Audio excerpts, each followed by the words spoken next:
and Kevin Lewis themselves, Emmerdale's Chris Cocker and Bradley Richards join us now. Morning. Morning. Morning. How are we doing?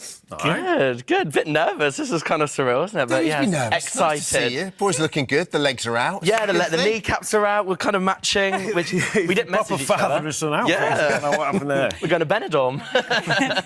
It's been very dramatic for you two. I mean, last night, wow, unreal. You have come back, Chris, with quite a story. Yeah, well, I mean, it's just, I mean, the singing thing is like, that's it. Obviously I did it the first time, and I was sort of, for some reason, people sort of seemed to quite like it, and then they were like, will you come back again? I was like, yeah, I will, but I'm not going to sing. And they went, OK, yeah. And then they went, well... Get him in the door first. No, exactly. Yeah, 2 days in. And then when they told me that I was doing it again, I didn't believe them. Oh, there's the... You know what I mean? You're like Emmerdale's answer to Noel Gallagher. One way of putting it, yeah. Did you like playing him? Is he a fun character to play? Yeah, I mean, there's a lot of freedom with it because he's kind of... He's not really like anybody else on the show or anybody in life, I don't think. Because, I mean, obviously he's got psychopathic tendencies, but he's also got quite a big heart. I think he's good, he's quite vulnerable, quite sweet, quite funny. But, Yeah. I mean, getting to work with this kid is a bonus. Again, works with you as well. Oh, shut up. You want your soap characters to have psychopathic tendencies. That's sort of the whole point of being... Well, that's kind of what I do. Always have done. Are you very much like your character, do you think? I mean, there's aspects that you're probably... There's aspects that you're probably not alike, but is there any similarities? The Mancunian. Well, yeah, you can answer that. I don't. I feel like no, you are quite similar, but you're not. You're not like a. Have you Criminal. murdered someone before? Not in real life, obviously. Can't but in, like, say. You can't say. But yeah, I feel like there is a lot of similarities, but there is a lot of differences as well. But I feel like we're both quite similar to our characters as well. But yeah, it's a character, but close to us at heart, kind of. So, Brad, tell us, where does Lewis find himself at the moment? Because this poor kid goes through a lot, doesn't he? Yeah, he's went through a lot. I feel like, I've been there for like a year now, and, I've had a nice, time there, working in a cafe, just kind of, bounce around the village, and then suddenly it's like, yeah, you're getting kidnapped. I was like, OK, this is cool.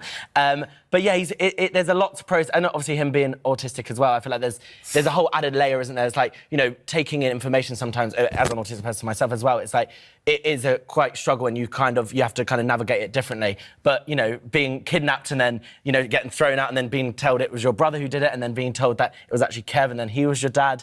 Yeah, there's a lot of layers to... when you say it out loud, it almost sounds a bit preposterous. And it was all over a dead cat as well. Like, you've got to think about all these layers and be like, blimmin' heck, like, this is a lot to process, even for anyone who would go through that, yeah. Do they consult you when they write the storylines that have anything to do with autism? Like... Yeah, the Emmerdale are amazing, actually. Like, they obviously want Lewis to be a character, not bring too much of Bradley into it as well, which I'm kind of a bit like, I kind of want to do that because it's like, not really acting type thing. It's easier to do every day.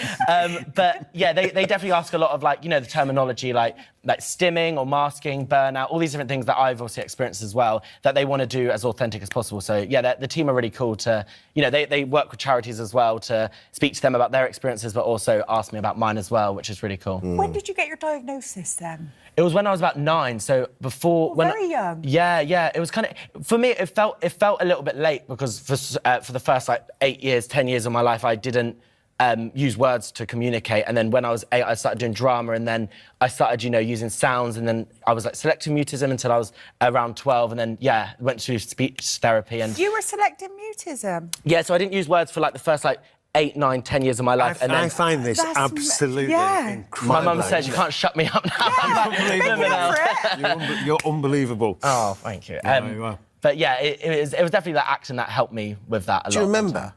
Yeah, I do remember. I feel like recently I've done a lot of work where I've kind of had to I did a book, and I had to go back and go through all these things that, reflecting on it, what my parents went through and stuff like that. So yeah, I always had all my thoughts. I always thought I was communicating because my parents were such amazing support that, we had communication cards, we had different, support mechanisms that allowed me to feel like I wasn't different, I wasn't an outsider, I was always communicating, just not via words. So Yeah, it was really cool. It's amazing, isn't it? Yeah, Look at yeah. And how do you learn with your neurodivergency? How do you learn all your scripts and stuff? Do you have to do things differently, or? Yeah, I mean, I feel like part of me, like, I have to have it on paper. I feel like it will go in better. I don't know if that's like I don't know if that's just a me thing or you know. I'm exactly the same. Yeah. And that helps me go in. But I feel like it's weird. Like when I look at the page, I look at it.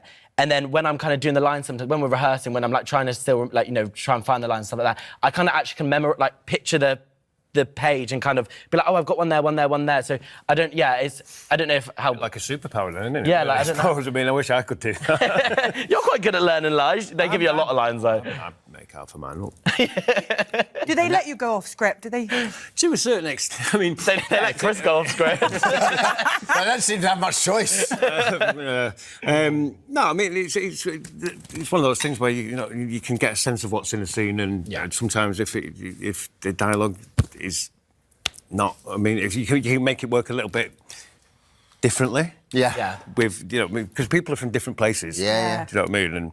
And people have been through, characters have been through different things, like 20-odd years in prison, and sometimes you might not, speak in the modern dialect and... No. Are you loving the fact that this is your dad? Oh, I'm buzzing, absolutely buzzing. It's kind of like, because I feel like our characters, because when we first met, it was kind of like, there was quite a lot of similarities. Like, we both get quite anxious in certain situations where he turns to anger and I turn to like, crying and having a bit of a meltdown type thing. So we kind of like have so many similarities, but we're so different. So it's cool to, work that bond out. And I mean, he's hilarious and so fun to work with. I'm learning a lot from him, which is really cool. Nice if there's a happy ending to this, wouldn't it? There could be. Who knows? Well, we don't know. No, we don't know. Might end up in death. Who knows? Is he going to stick around to play Dad? Is he going to stick around to play Dad? Yes. I mean, at the moment we're I don't know how far ahead we are. Probably like 6 weeks. Yeah. About 6 weeks ahead, and at the moment we're sort of working some bits and pieces out, aren't we, as characters? Doing a bit of bonding. Some weird. Boundaries cross sometimes. You're getting a bit too... You're getting a bit too involved sometimes, but it's all about, communication and trying to work out where we fit in each other's lives, which is kind of great. cool. Thanks, guys. It's lovely. Lovely to come in and have a chat. Thank you. Thank you for having us. Thank you. Emmerdale continues next week, ITV1 and ITV8.